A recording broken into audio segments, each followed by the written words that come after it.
Hi, winners. I'm your host, KatFTWynn, and I'm here with River. And we are continuing Ruby, Chapter 7. Last we played, shit went down.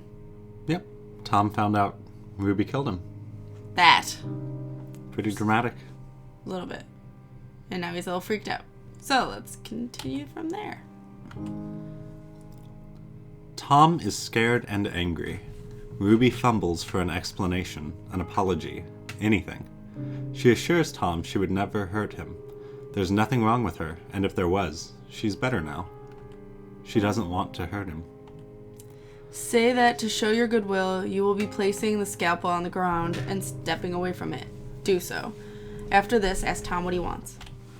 Ruby places the scalpel on the ground as a show of good faith. She nervously continues to try to explain, but her voice is shaking. Ruby backs away slowly. Tom seems somewhat placated, but he is still in a panic. He orders Ruby to leave the room. Ruby offers that if anything should happen, she will still have her walkie-talkie. Ruby exits the room, leaving Tom alone for the time being. Perhaps some space will help calm things down. She doesn't know what to do next. Ruby is shaking. These recent events have unnerved her greatly.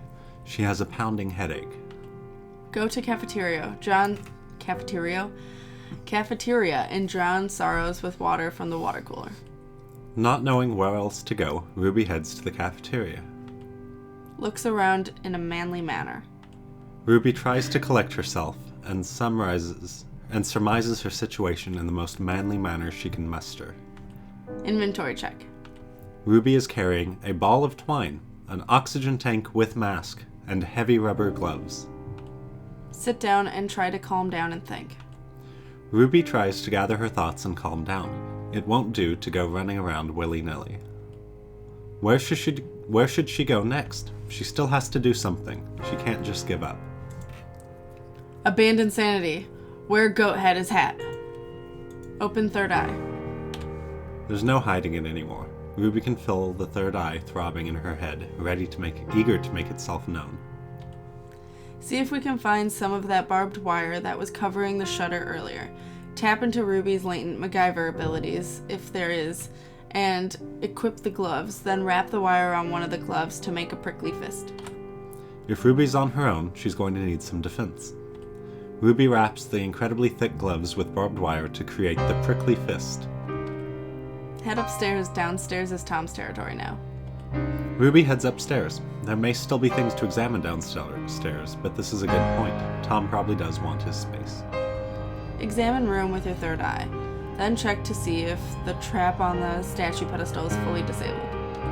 Ruby can't tell if there are any traps remaining on the pedestal. Ruby opens her third eye and closes her others, surveying the room. Ruby. Examine the painting, quote-unquote, that has Ruby scrawled on it in more detail. This must be what she saw. There's some strange, archaic-looking text on the painting, but Ruby can't decipher it. Use third eye on text. The text is still incomprehensible, but Ruby sees that there's something out of place behind it, something tied to her. There's nothing behind the painting, but Ruby's sure something's here. Use prickly fist to scrape away any of the fabric paper of the plaque. Ruby tears back the parchment on the front of the frame. There appears to be a large group portrait hidden under it. Take portrait and move on to the locker room. Ruby rolls up the group portrait and moves on to the next room. Check wheel symbol with third eye. It hurts, it hurts, it hurts. Something from the back wall. It hurts. Use third eye on wheel symbol and painting from the room where Tom was killed. Ruby's third eye hurts very badly. Her head is throbbing. Perhaps overusing it is a bad idea. Radio Tom. Ask him if he's up to talking yet. Ruby radios Tom. Tom says he's okay. He's exploring. He'll keep in touch. Ruby assures him she is fine too. Tom makes it clear he is still not in a very talkative mood. At least he was polite. Relax, then check all the lockers. Ruby checks the various lockers. Most of them are jammed shut, and locker number 5 is wedged on its hinges. It looks like it was shut too tightly. Ruby can't pull it open with her girlish figure. There is fresh blood on locker number 2, however, and the locking mechanism seems to be open. Ruby considers whether to investigate. Punch the locker, then carefully open it. Ruby punches the locker to show it who's boss. Then she stands to one side and opens it. But it's empty, save for a small padlock key taped to the back wall. It looks very purposeful. Stick face through hole by B sealing Ruby. Ruby peers down into the room below where she first woke up. Sealing Ruby is watching you masturbate. Tom's bloodied crowbar is there. She must have missed it on her way to the cafeteria because it's lying in the pit in the center of the room. Obviously, it's no longer stuck in Ace's leg. Radio Tom and tell him you found his crowbar. Talk to you later. Okay, bye. Ruby contemplates keeping the crowbar should she need it, but instead radios Tom and lets him know where to find his crowbar. Ruby heads back toward the upstairs room she emerged from the pipe in. Oh hell, look into the corner. Soft sobbing sounds are coming from the dark corner of the room. Crying. Fuck, it's a witch. Turn off your flashlight. Ask figure if they're okay. The figure continues to cry softly in the corner. Leave the room. Ruby gets the distinct feeling that there is something terribly wrong here, and carefully, quietly leaves the figure be. Ruby continues upstairs and opens the tall locker with the padlock key. It would appear the back of the locker has been removed, in a clever disguise of a hidden door located behind it. The door appears unlocked. Ruby enters the hidden room. The room is divided into two main sections by a partition wall with no door, leaving both sections separate but accessible. It appears to be similar to the examination room downstairs in some ways. An access hatch leading up is sealed with a rather large mechanism which is linked to a wall panel. On the west portion of the room, there is a medicine cabinet. Examine room with third eye. Ruby's third eye is still in pain. Check cabinet. Ruby tries to open the cabinet, but it refuses to budge. The tiny lock on the side must be holding it closed. Jump back before the arm coming around the corner gets you. Someone's here. The haggard-looking man comes around the corner. Ruby keeps her weapon at the ready. The man holds up his hands in a gesture of surrender. He looks oddly relieved and sighs deeply. Ruby? Oh, thank God. The one-handed man introduces himself as Filbert. Punch Filbert. Ruby quickly gets over her initial surprise and makes the connection between Filbert's name and the F signed on numerous reports, as well as the severed hand she found earlier. She assaults Filbert with questions. Filbert begins to explain what he can. He says he is the chief doctor here. Ask him how he knows Ruby. Ruby was a patient of his. Ask him where his hand went. Ruby calmly explains he severed his hand. Filbert. Filbert calmly explains he severed his hand by slamming it shut in the security transfer chute down in level 3. He had to, in order to stop the spread of infection. What infection? Filbert nods. He explains that he was attacked and his hand was injured. He says he believes the infection is like any other localized spread. In order to stop it from contaminating his entire body, he had to perform an emergency amputation. Question him on what has happened here, what this place is, and why you can't remember this stuff. Why you can't remember anything? Isn't it obvious? Filbert asks. You're dead. Did I kill Tom? Filbert says he's afraid you did. He bled out after the attack you must have seen on the video. Then how am I moving? You're infected.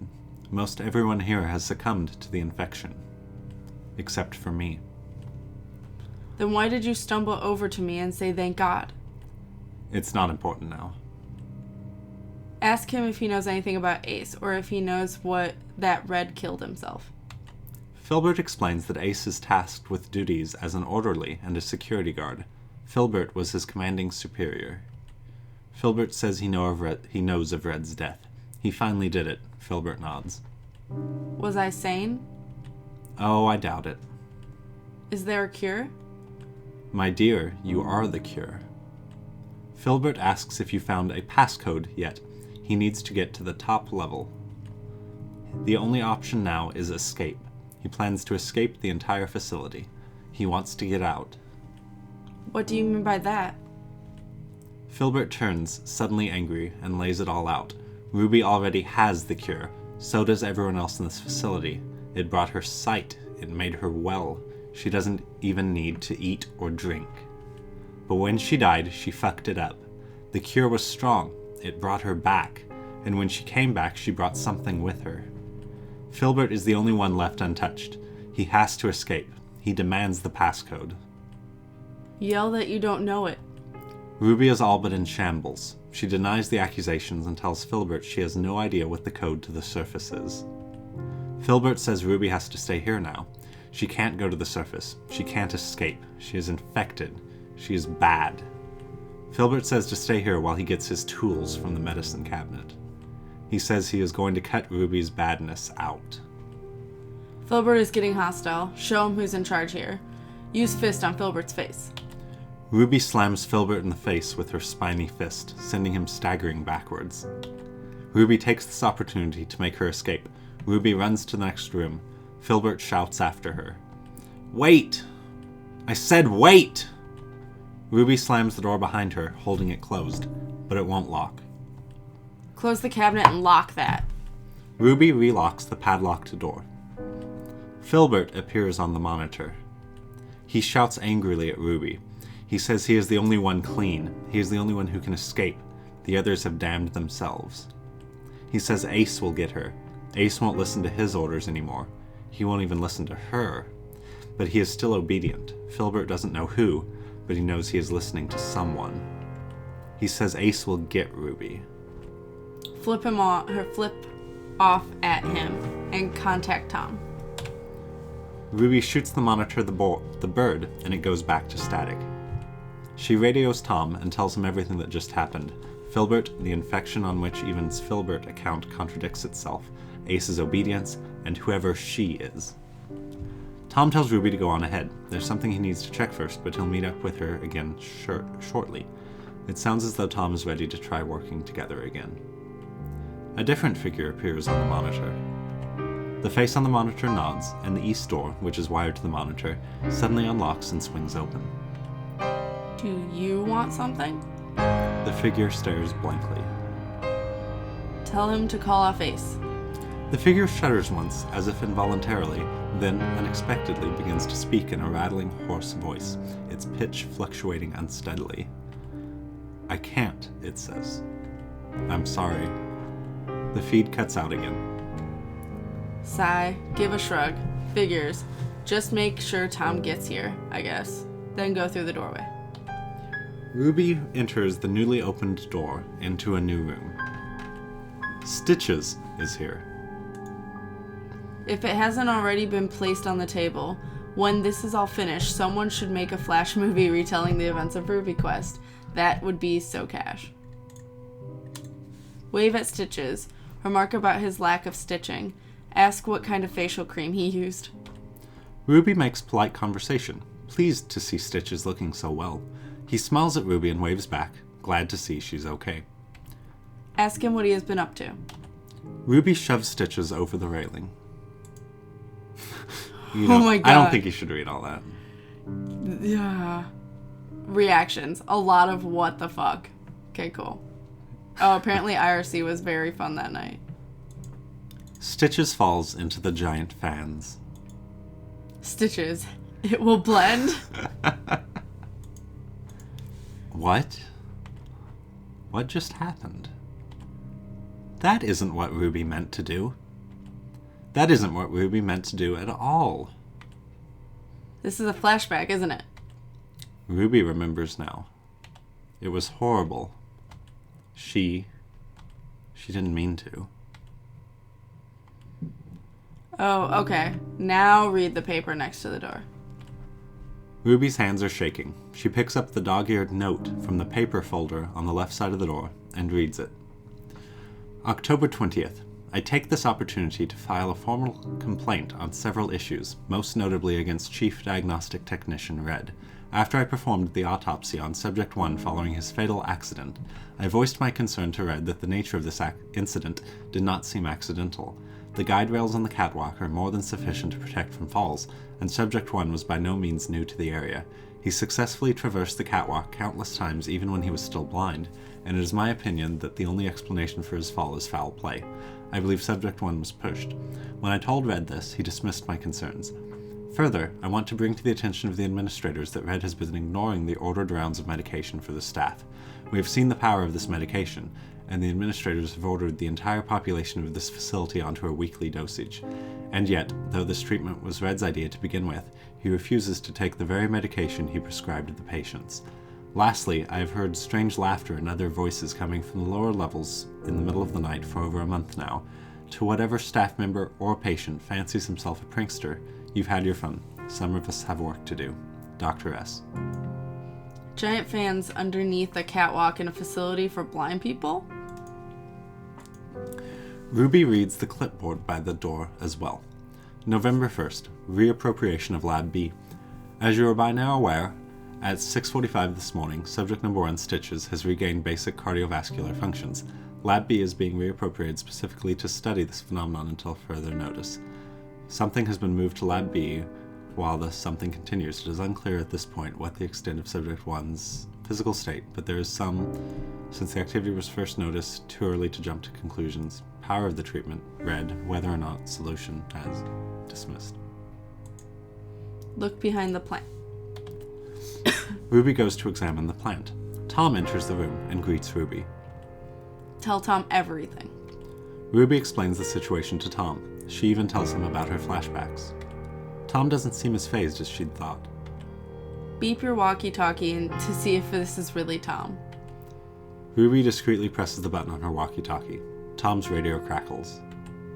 Crackers. Is that what it says? Well then.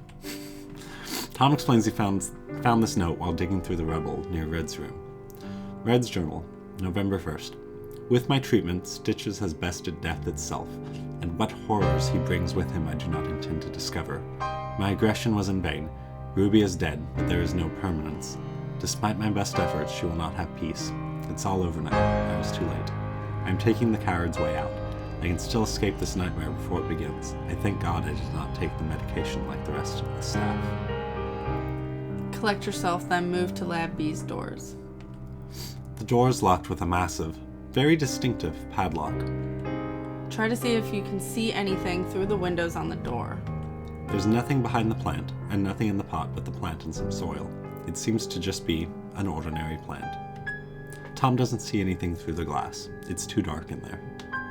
Ruby, look through the window with third eye for a short moment, just long enough to see inside. Ruby looks into Lab B.